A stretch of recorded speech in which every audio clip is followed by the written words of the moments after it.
সিজনের শুরুতে আমরা ফিমেল লিড রিনকে দেখতে পাই, যে তার বার্থডের দিনে নিজের 10 বছর পুরনো বন্ধু জুনকে নিজের ভালোবাসার কথা বলতে চাচ্ছিল। যার কারণে রিন তখন জুনকে পুরো স্কুলে খুঁজতে শুরু করে। রিন যখন তাকে খুঁজে না পায় তখন সে তাকে মেসেজ দিয়ে তার সাথে দেখা করার জন্য বলে। তখন জুন তাকে স্কুলের ফটো ক্লাবে দেখা করার জন্য ডাকে। এরপর যখনই রিন সেখানে পৌঁছায় তখন সে দেখতে পায় জুন পুরো রুমটিকে তার বার্থডের জন্য সুন্দর করে সাজিয়েছে, যেটা দেখে রিন তখন খুশিতে পুরো রুম ঘুরতে শুরু করে। ঠিক তখনই রিনের নজর সেখানে লাগানো পর্দার দিকে যায়, যেগুলো বন্ধ করা ছিল। সে ভাবে জুন হয়তো সেটার পিছনে লুকিয়ে আছে, কিন্তু যখনই সে পর্দাগুলো সরায় সে জুনকে তো দেখতে পায়, কিন্তু তবে মৃত অবস্থায়। আর এখানে আমরা দেখতে পাই জুন নিজের হাত কেটে অলরেডি সুইসাইড করে নিয়েছে, যেগুলো দেখে রিন নিজের চোখকে বিশ্বাস করতে পারে না, বরং সে প্রচুর কান্না করতে শুরু করে। আর এখানেই সিনটা কাট করে দেওয়া হয়। এখন সময় 10 বছর পরে নিয়ে যাওয়া হয়, যেখানে আবারও রিনের বার্থডে ছিল, যেখানে রিন এখন প্রাণীদের রেস্কিউ করার কাজ করে। যেখানে আমরা রিনকে তার অফিসে বসে থাকতে দেখি, আর সে বসে বসে একটি কেক দেখছিল, যেই কেকটি তার জন্য জুনের বোন পাঠিয়েছিল। ঠিক তখনই রিনের সাথে কাজ করা ছেলেটি তাকে ডাকতে আসে আর বলে একটি কুকুরকে তাদের রেস্কিউ করার জন্য এখনই যেতে হবে। তাই রিন কেকটি সেখানে রেখে ছেলেটির সাথে কুকুরটি রেস্কিউ করার জন্য চলে যায়। এরপর যখন তারা ওই লোকেশনে পৌঁছায় তখন রিন দেখতে পায় আসলে তারা তার পুরনো স্কুলে কুকুরটিকে রেস্কিউ করার জন্য এসেছে। তখন সবাই কুকুরটিকে খুঁজতে শুরু করে, কিন্তু রিনের শুধু জুনের সাথে এখানে কাটানো মুহূর্তগুলোর কথাই মনে পড়তে থাকে। তার মনে পড়ে সে কিভাবে জুনের সাথে দুষ্টুমি করত। একদিন সে যখন পা বেঁকে পড়ে যাচ্ছিল তখনই জুন তাকে টেনে নিজের কাছে নিয়ে এসেছিল। এরপর প্রেজেন্টার সিন দেখানো হলে সেখানে আমরা দেখতে পাই রিন কুকুরটিকে খুঁজে পেয়ে গিয়েছে। কুকুরটি দৌড়াতে দৌড়াতে ফটো ক্লাবে চলে আসে, যেটা দেখে রিনও তার পিছু পিছু ফটো ক্লাবে চলে আসে। যেখানে ফটো ক্লাবে এসে রিন তার ইমোশনকে কোনোভাবে কন্ট্রোল করে কুকুরটিকে নিয়ে সেখান থেকে বেরিয়ে আসে। ঠিক তখনই রিনের মনে পড়ে তার বন্ধুর তার জন্য তো পার্টি রেখেছিল, তাই সে কুকুরটিকে তার সাথে কাজ করা ছেলেটির কাছে দিয়ে তার বন্ধুদের কাছে যাওয়ার উদ্দেশ্যে বেরিয়ে পড়ে। যেখানে রাস্তায় রিন একটি ফটোশপের দোকান দেখতে পায়, যেখানে সে জুনের ক্যামেরাটি দেখে খুব অবাক হয়ে যায়। আসলে জুনের ছবি তোলার অনেক শখ ছিল, কিন্তু তার মৃত্যুর পর তার ক্যামেরাটিও সাথে সাথে গায়েব হয়ে গিয়েছিল, যেটা দেখে রিন তাড়াতাড়ি শপের ভেতরে চলে যায় আর শপের ওনারকে ক্যামেরাটি কেনার কথা বলে। তখন শপের ওনার তাকে ক্যামেরাটি দেওয়ার জন্য একদমই রাজি ছিল না, কিন্তু এরপর যখনই ওনার রিনের নাম জানতে পারে তখনই ওনার তাকে ক্যামেরাটি দিয়ে দেয়। আর এর সাথে সাথে ওনার তাকে কিছু ছবিও দেয়, যেগুলো জুন তার জন্য রেখে গিয়েছিল, যেগুলো রিন তখন সবকিছু নিয়ে তাড়াতাড়ি পার্টিতে যাওয়ার জন্য বেরিয়ে পড়ে। ঠিক তখনই ওনার নজর একটি লেটারের উপর যায়, যেটা ক্যামেরার সাথে ছিল, কিন্তু রিন সেটা নিতে ভুলে গিয়েছিল। এরপর রিন পার্টিতে পৌঁছে তার বন্ধুদের সাথে পুরোনো দিনগুলোর কথা সে মনে করতে শুরু করে। তখন সব বন্ধুরা জুনের কথা বলতে শুরু করে। এখানে সবার শুধুমাত্র একটাই প্রশ্ন ছিল, জুন কেন সুইসাইড করলো। রিন এটার জন্য সবসময় নিজেকেই দায়ী ভাবতো, তাই সে দুঃখী হয়ে বাড়িতে চলে আসে। রিন বাসায় এসে ক্যামেরার সাথে থাকা ছবিগুলো দেখতে শুরু করে, যেগুলো দেখে তখন তার জুনের কথা খুব মনে পড়তে শুরু করে। পুরোনো স্মৃতিগুলো ভোলার জন্য রিন ছবিগুলোর মধ্য থেকে একটি ছবিকে পুড়িয়ে ফেলে, কিন্তু পলক ফেলতেই সে নিজেকে তখন 10 বছর পেছনে দেখতে পায়। সেখানে সে বাসে বসে স্কুলে যাচ্ছিল, যেটা দেখে রিন কিছুই বুঝতে পারছিল না, আর সে পাগলের মতো আশেপাশে তখন দেখতে শুরু করে। তখনই জুন নিজের সাইকেল নিয়ে তার বাসের পাশ দিয়ে যায়, যেটা দেখে রিনের চোখ পুরো পানিতে ভরে যায়। এরপর স্কুলে পৌঁছে রিন সবার আগে জুনকে খুঁজতে শুরু করে, আর তাড়াহুড়ো করতে গিয়ে সে তার হাঁটুতে ব্যথাও পায়, কিন্তু সে জুনকে খোঁজা বন্ধ করে না। এভাবে কিছুক্ষণ খোঁজাখুঁজির পর রিন জুনকে ফটো ক্লাবে খুঁজে পেয়ে যায় আর তাড়াতাড়ি জুনকে জড়িয়ে ধরে। এদিকে জুন রিনের ব্যবহারে অনেক অবাক হয়ে যায়। ঠিক তখনই তাদের বন্ধুরাও সেখানে চলে আসে, যার মধ্যে চং নামের একটি ছেলে তাদের দুজনকে একসাথে দেখে একটুও খুশি ছিল না, কারণ ছেলেটি রিনকে খুব পছন্দ করত। এদিকে জুন রিনের আঘাতটি দেখে তাকে তাড়াতাড়ি নার্সিং রুমে নিয়ে আসে, যেখানে সে রিনের আঘাতে ওষুধ লাগিয়ে দিচ্ছিল। তখন চংও সেখানে চলে আসে আর রিনকে ক্লাস পর্যন্ত নিয়ে যাওয়ার কথা বলে। তখন জুনের রিনের তার কথা একদমই পছন্দ হয় না, তাই সে রেগে গিয়ে তাদের দুজনকে একা রেখে সেখান থেকে চলে যায়। এদিকে ক্লাসের সময়ও রিন শুধু জুনের কথাই ভাবছিল। স্কুলের বেল বাজতেই রিন তাড়াতাড়ি করে জুনের কাছে চলে আসে, যে কোথাও যেন যাচ্ছিল। রিন তাকে মোটেও একা ছাড়তে চাচ্ছিল না, তাই সে জোর করে জুনের সাইকেলের পেছনে উঠে পড়ে। দুজন একসাথে সেই ফটো শপটিতে পৌঁছায় যেখান থেকে এইসব কাহিনী শুরু হয়েছিল। এরপর তারা ভেতরে যেতেই ওনার জনকে দেখে খুশি হয়ে যায়। তখন শপের ওনার জনকে একটি এনভেলপ দেয়। তখন জুন এনভেলপটি লুকিয়ে রাখে, কিন্তু রিন তখন লুকিয়ে এনভেলপটি খুলে দেখেই ফেলে, যেটাতে শুধুমাত্র রিনের ছবি দিয়ে ভরা ছিল, যেটা দেখে রিন অনেক খুশি হয়ে যায়। এরপর যখন তারা চলেই যাচ্ছিল তখন জুন শপটি থেকে আগে বেরিয়ে যায়। তখন পেছন থেকে ওনার রিনকে সাবধানে থাকতে বলে আর এখানের কোনো কিছু নিয়ে উল্টোপাল্টা করতে মানা করে, যেটা শুনে রিন ওনারের কথা মাথায় রেখে সব থেকে বেরিয়ে আসে। এরপর রিন জুনের সাইকেলের পেছনে বসে সেই মুহূর্তগুলো এনজয় করছিল।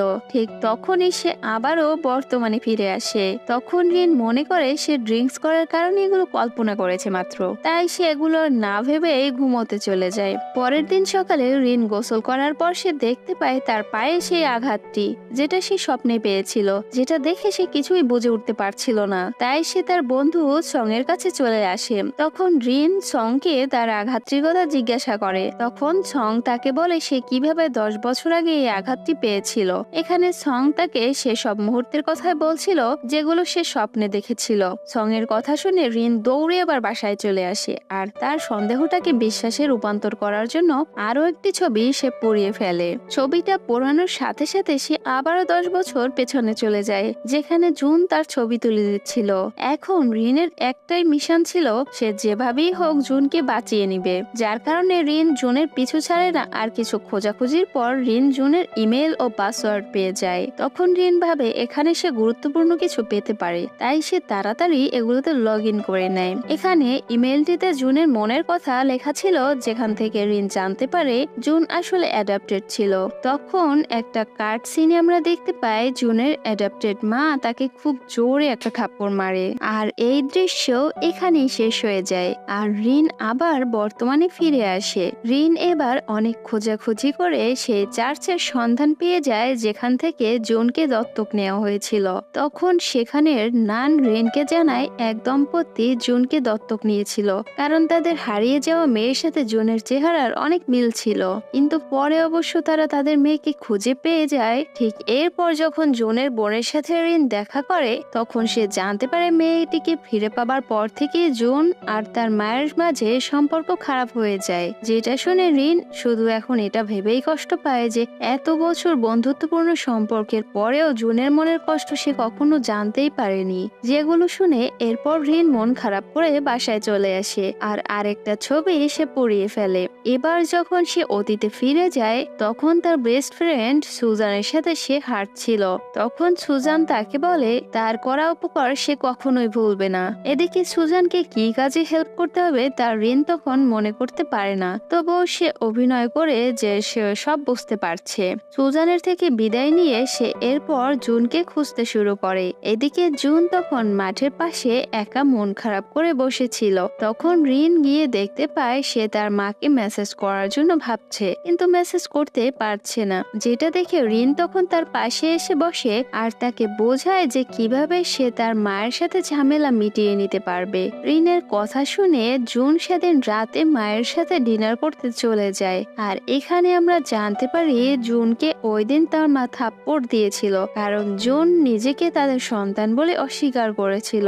এরপর তারা দুজন একে অন্যের কাছে ক্ষমা চায় আর জড়িয়ে ধরে, যার কারণে এখানে দুজনের মধ্যে তখন সব ঝামেলায় মিটে যায় আর দুজনে অনেক খুশি হয়ে যায়। দূর থেকে রিন এসব দেখে মনে মনে অনেক খুশি হয়, কিন্তু সে ভুলে গিয়েছিল যে তার সুজানকে হেল্প করতে হবে। ঠিক এরই মধ্যে সে আবার বর্তমানে ফিরে আসে। বর্তমানে ফিরে এসে সে পুরনো অ্যালবাম খুঁজে বের করে এটা দেখার জন্য যে সেখানে জুনের কোনো ছবি আছে কিনা, কিন্তু এখানে আমরা দেখতে পাই সুজানের সাথে রিনের কোনো ছবি অ্যালবামে নেই। তখন রিনের মনে পড়ে কিভাবে সুজান আর তার বন্ধুত্ব শেষ হয়ে গিয়েছিল, কারণ রিন সুজানের জরুরি কাজে হেল্প করার কথা একদমই ভুলে গিয়েছিল।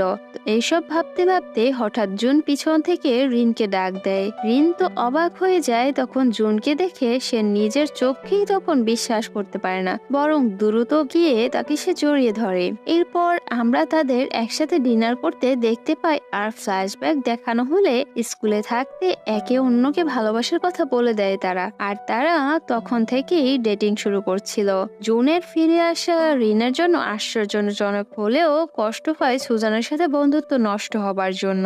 তো সবকিছু ভুলে রিন এখন জুনের সাথে তার সময় উপভোগ করতে থাকে। তারা ডেটিং এ যায়, বিভিন্ন জায়গায় ঘুরে তাদের সুন্দর মুহূর্তগুলো আনন্দেই কাটায়। এরপর রিন তার কাজে ফিরে যায়, আর জুন তার কাজের অবসরে তাকে ফোন করে দেয়। তখন আমরা জানতে পারি জুন একজন ডাক্তার এখন, যেটা শুনে রিন তো পুরো শকড হয়ে যায়, কারণ এসব কখন কিভাবে হলো কিছুই সে এখন মনে করতে পারছে না। তো যাই হোক, এরপর রিন তখন জুনের সাথে দেখা করার জন্য হাসপাতালে চলে যায়। সেখানে জুনের আরেকজন বন্ধুর সাথেও তার দেখা হয়ে যায়, যেখানে তারা তিনজন গল্প করতে করতে একসময় আমরা জানতে পারি জুনের বোন মারা গিয়েছে।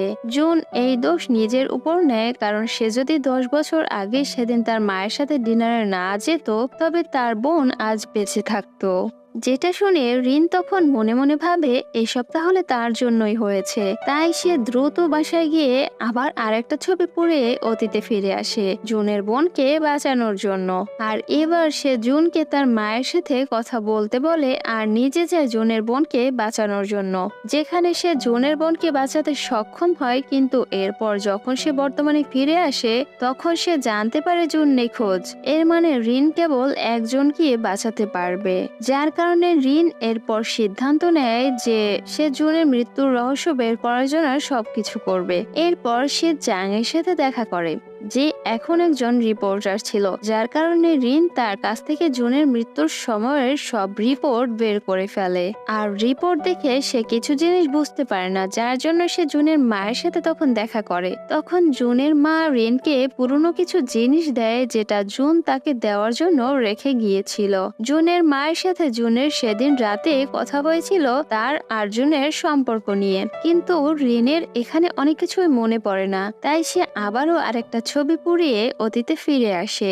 এবার সে তার বেস্ট ফ্রেন্ড সুজানকে নিয়ে মাঠে জুনের খেলা দেখতে চলে যায়।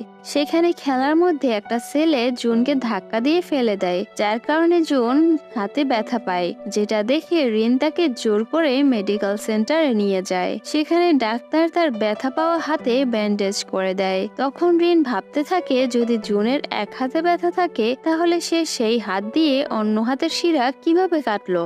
নিশ্চয়ই কেউ তাকে খুন করেছে। এটা নিয়ে রিন পুরোটা সময় ভাবতে থাকে, আর এক সময় সে জুনকে বলে তাকে সাবধানে থাকতে, কেউ তাকে খুন করতে পারে। কিন্তু জুন এটা তখন মজার বিষয় হিসেবে নিয়ে নেয়। আর এরপর তারা তাদের বন্ধুদের সাথে হাঁটতে থাকে, যেখানে রিন অনেকবার জুনকে বোঝাতে চাচ্ছিল যে সে ফিউচার থেকে এসেছে, কিন্তু এত বলার পরেও জুন সেভাবে বিশ্বাস করে না। তাই সে ব্যর্থ হয়ে যখন বাড়ি ফিরে যাচ্ছিল, তখন জুন তাকে খুঁজে বের করে, জিজ্ঞাসা করে সে কি সত্যি ফিউচার থেকে এসেছে কিনা। আর এখানে আমরা আরো অনেক বড় রহস্যজনক ঘটনা জানতে পারি, যে জুনও টাইম ট্রাভেল করে, কিন্তু সে শুধু তখন টাইম ট্রাভেল করে যখন রিনের কোনো বিপদ হয় সেটা ঠিক করার জন্য, যেমন সিঁড়ি থেকে পড়ে যাওয়া বা রিনের মাথায় বাস্কেটবল আঘাত করা। এসব শুনে রিন একটু অবাক হয়ে যায়। এরপর আবার সে বর্তমানে ফিরে আসে। এখন তার মনে পড়ে ফিরে আসার আগে জুন তাকে এভাবে টাইম ট্রাভেল করতে নিষেধ করেছে, সে যেন আর এভাবে না আসে। রিন তখন কি করবে বুঝতেই পারছিল না। এদিকে রিনের কাছে সবচেয়ে মূল্যবান ছিল জুনের জীবন, তাই সে জুনের নিষেধ অমান্য করে আবার অতীতে ফিরে আসে। তখন রিনকে দেখে জুন তো এবার অনেক রেগে যায়, কারণ সে তাকে আসতে বারণ করেছিল। তখন রিন এবার কারণ জানতে চাইলে জুন তাকে বলে প্রতিবার টাইম ট্রাভেলে কিছু না কিছু বাজে ঘটনা ঘটে। তখন রিন মনে করতে থাকে সেও এরকম প্রতিবার বিপদের সম্মুখীন হয়েছে। ঠিক এরপর তারা ফটো ক্লাবের সামনে একটা ক্যামেরা সেট করে, যাতে কারা এখানে আসা যাওয়া করে সেটা তারা দেখতে পারে যেন। তখন জুন বলে সে রিনকে ভিডিও ইমেল করে দেবে, কিন্তু সে যেন আর ফিরে না আসে। এরপর রিন বর্তমানে ফিরে এসে তার ইমেল চেক করে, আর একটা ভিডিও দেখতে পায় যেখানে শিন নামের একটা ছেলেকে ফটো ক্লাবের সামনে ঘুরঘুর করতে দেখা যায়। তখন রিন এবার সং এর সাথে দেখা করে আর শিনের ব্যাপারে জানতে চায়, যেখানে রিনকে টাইম ট্রাভেল নিয়ে সবকিছু সংকে বলতে হয়, কারণ সে সংকে খুব বিশ্বাস করত। তখন সং রিনকে বলে স্কুলের সময় সে রিন আর জুনের টাইম ট্রাভেল করার কথা শুনেছিল, কিন্তু সে কিছুই বুঝতে পারেনি। এখন সে বিশ্বাস করার কারণ পেয়েছে। এর সাথে সং আরো বলে জুন যেখানে মারা যায় তার আশেপাশে একটা মেডিসিনের বোতল পাওয়া যায়, যেটা জুনকে অজ্ঞান করার জন্য ব্যবহার করা হয়েছিল, কিন্তু কোনো এক কারণে জুনের বাবা মা কেসটা বন্ধ করে দিতে বলে আর পুলিশেরও আর কিছু করার থাকে না। এসব শুনে রিন এখন কি করবে তা ভাবতে থাকে। এরপর সং আর রিন দুজনে শিন যেখানে কাজ করে সেখানে চলে যায় আর তারা একটা গাড়ি থেকে শিনকে নামতে দেখে। শিন চলে গেলে তারা সেই গাড়ি সার্চ করতে শুরু করে। তখন রিন খুঁজতে খুঁজতে সেই গাড়ির মধ্যে সেই অজ্ঞান করার মেডিসিনটা পায়, যেটা দেখে তারা তখন পুলিশকে খবর দেয়। ঠিক এর মধ্যেই আবার শিন চলে আসে আর রিনকে এভাবে গাড়ির মধ্যে সার্চ করতে দেখে ছুরি বের করে তাকে খুন করতে যায়, যেটা দেখে তখন সং তাকে ধরে ফেলে আর পুলিশ চলে আসলে পুলিশের হাতে তাকে তুলে দেয়। এদিকে পুলিশ নানাভাবেই তার থেকে সত্যটা বের করার চেষ্টা করে, যেখানে শিন এটা স্বীকার করে যে সে শুধুমাত্র জনকে অপছন্দই করত, কিন্তু তাকে সে মারেনি আর কোনোভাবে সে খুনের দায় নিতেই চায় না, যার কারণে এরপর শিন বলে আমি খুন করিনি কিন্তু খুন হতে দেখেছি। এরপর সিন আবারও ফ্ল্যাশব্যাকে দেখানো হয়, যেখানে শিন যখন ফটো ক্লাবে এসেছিল আর সে দেখতে পায় জুনের বোন জুনের সব ছবি আগুনে পুড়িয়ে দিয়েছে এবং জুনকে ওষুধ দিয়ে অজ্ঞান করে তার হাতের শিরা কেটে তাকে মেরে ফেলেছে। সিন এখানে শেষ করে এবার জুনের বোনকে দেখানো হয়। জুনের বোনের রিনের উপর সন্দেহ ছিল আর সে রিন আর সংকে জুনের খুনের ব্যাপারে কথা বলতে শুনে, সাথে টাইম ট্রাভেল নিয়েও, কারণ তারা জুনের বোন যে ক্যাফেতে কাজ করে সেখানে বসে এসব আলাপ করছিল। এরপর জুনের বোন রিনকে ফলো করে আর তার বাসার কাছে এসে জানালা দিয়ে ছবি পুড়িয়ে অতীতে যাওয়ার ঘটনা দেখে ফেলে। এটা দেখে চিন্তিত হবার বদলে জুনের বোনের মধ্যে একটা চালাকি ভাব আমরা দেখতে পাই। তখন সে রিনের বাসায় ঢুকে কোনোভাবে সব ছবি খুঁজে জ্বালিয়ে দেয়, যাতে আর রিন অতীতে গিয়ে রহস্য সমাধান করতে না পারে। যদিও রিনের কাছে লুকানো আরো ছবি ছিল, তবুও জুনের বোন কম ছবি পেয়েছে। তবে এই ছবি পুড়িয়ে দেওয়ার সময় একটা ছবির জন্য জুনের বোনকেও অতীতে চলে যেতে হয় আর এখানেই এই সিন শেষ করে দেওয়া হয়।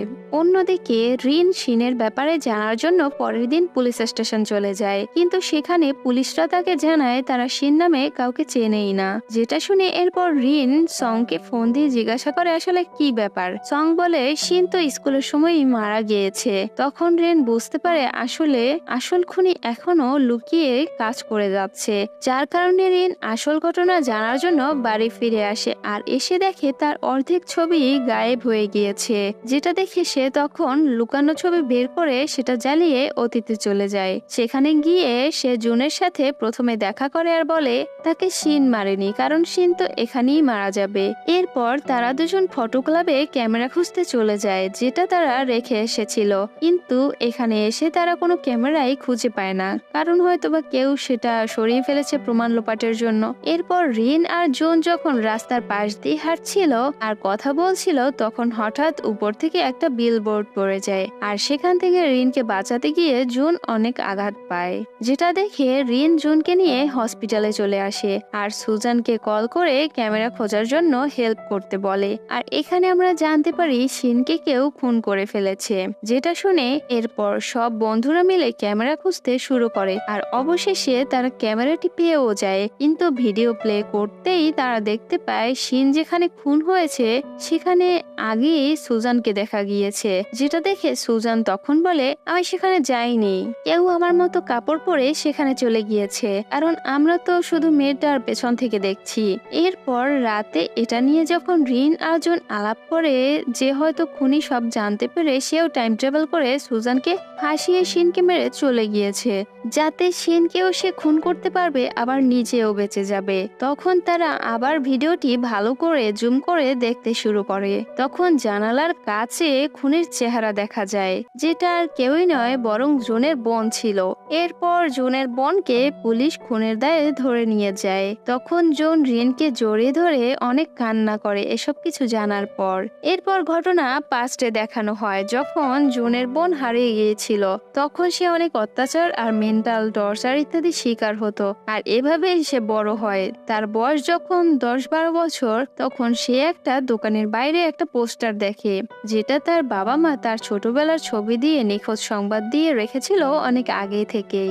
যেটা দেখে সে ঠিকানা অনুযায়ী চলে যায় বাবা মায়ের কাছে, কিন্তু ফিরে এসে সে জুনকে দেখে অনেক রেগে যায়। আসলে চাইল্ডহুড ট্রমার জন্য জুনের বোনের মানসিক সমস্যা দেখা দিয়েছিল।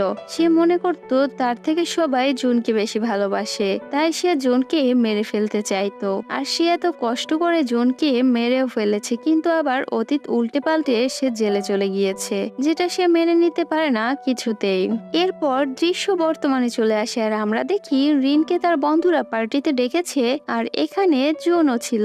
সবাই বেশ খুশি ছিল এবং অনেক সুন্দর সময় কাটায়। এরপর ফেরার পথে জুন রিনকে বলে আগামীকাল তার বোন জেল থেকে ছাড়া পাবে, যেটা শুনে রিন একটু আতঙ্কিত হয়ে যায়, কিন্তু জুন তাকে আশ্বাস দেয় এবার তেমন কিছুই হবে না। পরের দিন রিন জানতে পারে তাদের সাথে কাজ করার জন্য এক নতুন লোক আজ জয়েন হবে। শুরুতে রিন খুব এক্সাইটেড ছিল, কিন্তু দেখা যায় সেই নতুন লোকটা আর কেউই নয় বরং জুনের বোন ছিল।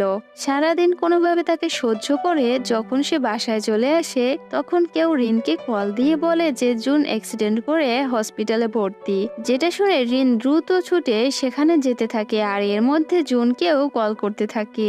আর এক সময় জুন উল্টো তাকে কল করে বলে সে তো ঠিকই আছে, যেটা শুনে তখন রিন কিছুই বুঝতে পারে না, কেউ তাকে হয়তো বা বোকা বানাচ্ছে। এরপর দ্রুত বাসায় ফিরে আসে সে, তখন আস্তে আস্তে জুনের বোন তার পিছু পিছু এসে তাকে মাথায় বাড়ি দিয়ে অজ্ঞান করে ফেলে আর তার অতীত ঠিক করার জন্য টাইম ট্রাভেল করার জন্য ছবি খুঁজতে শুরু করে। আর এক সময় ছবিগুলো সে পেয়েও যায়। রিনের এদিকে যখন জ্ঞান ফিরে আসে তখন সে জুনের বোনকে আটকাতে যায়, কিন্তু তাকে সে ধাক্কা দিয়ে ফেলে দেয়। এরপর যখন সে ছবিগুলো জ্বালায় তখন রিন তার পা ধরে বসে আর দুজন তখন একসাথে আবারও অতীতে চলে যায়। তখন রিন প্রথমে জুনকে কল করে বলে তার বোন অতীতে চলে এসেছে, আর এদিকে জুনের বন্ধুদের থেকে জানা যায় জুনের বোন থানা থেকে পালিয়েছে। তখন রিন জুনকে বলে হয়তো সে এবার খুনের অস্ত্র গুম করে দিতে এসেছে, যার কারণে তারা তখন সেই খুনের সরঞ্জামগুলো খুঁজতে শুরু করে। আর এক সময় তারা সেগুলো পেয়েও যায়, কিন্তু দুইজনে আলাদা আলাদা ছিল। তখন জুনকে কেউ রিনের নামে কল করে ছাদে আসতে বলে এবং জুনের বোন রিনকে কল করে ছাদে আসতে বলে। রিন দ্রুত ছাদে এসে দেখতে পায় জুন অজ্ঞান হয়ে আছে আর তার পাশে জুনের বোন ছুরি নিয়ে দাঁড়িয়ে আছে, যেটা দেখে রিন তাকে বোঝাতে চেষ্টা করে। ঠিক তখনই জুনের জ্ঞান ফিরে আসে আর সে তার বোনকে ধাক্কা দিয়ে রিনের কাছে চলে আসে, কিন্তু জুনের বোন পিছনে ছুরি নিয়ে তাকে তাড়া করে আর রিন জুনকে বাঁচাতে গিয়ে জুনের বোন এবং রিন ছাদ থেকে পড়ে মারা যায়, যেখানে রিনের মৃত্যুতে সবাই অনেক কষ্ট পায় এবং কান্নাও করে। জুন তো বাঁচার আশা ছেড়েই দেয়, যার কারণে সে সুইসাইড করতে চলে যায়, কিন্তু তখন সে রিনের একটা ছবি পেয়ে যায় আর যেটা দিয়ে সে অতীতে গিয়ে সবকিছু ঠিক করতে পারবে। তাই সে তখন অতীতে ফিরে যায় আর এবার সে রিনকে স্কুলের সামনে অপেক্ষা করতে বলে আর অনেক বোঝানোর পরে রিন রাজি হয়ে যায়। এবার জুন তার বোনের সাথে ফটো ক্লাবে দেখা করে তাকে বোঝানোর চেষ্টা করে, কিন্তু তার তো ব্রেইনেই সমস্যা, সে আর কি বা বুঝবে, যার কারণে এরপর তাদের মধ্যে মারামারি শুরু হয়ে যায় আর এক পর্যায়ে বোন ছুরি মারে জুনের পেটে। এদিকে জুন তো আগেই পুলিশকে কল করে রেখেছিল, যার কারণে সেখানে দ্রুত পুলিশ এসে জুনের বোনকে তখন ধরে নিয়ে যায় এবং জুনকে হসপিটালে ভর্তি করা হয়, যেটা খবর পেয়ে রিন তখন তাকে দেখতে চলে আসে আর সবসময় তার পাশে থাকে। অন্যদিকে জুনের বোন পুলিশের থেকে আবারও পালানোর চেষ্টা করে, কিন্তু এবার সে রাস্তায় অ্যাক্সিডেন্টে মারা যায়।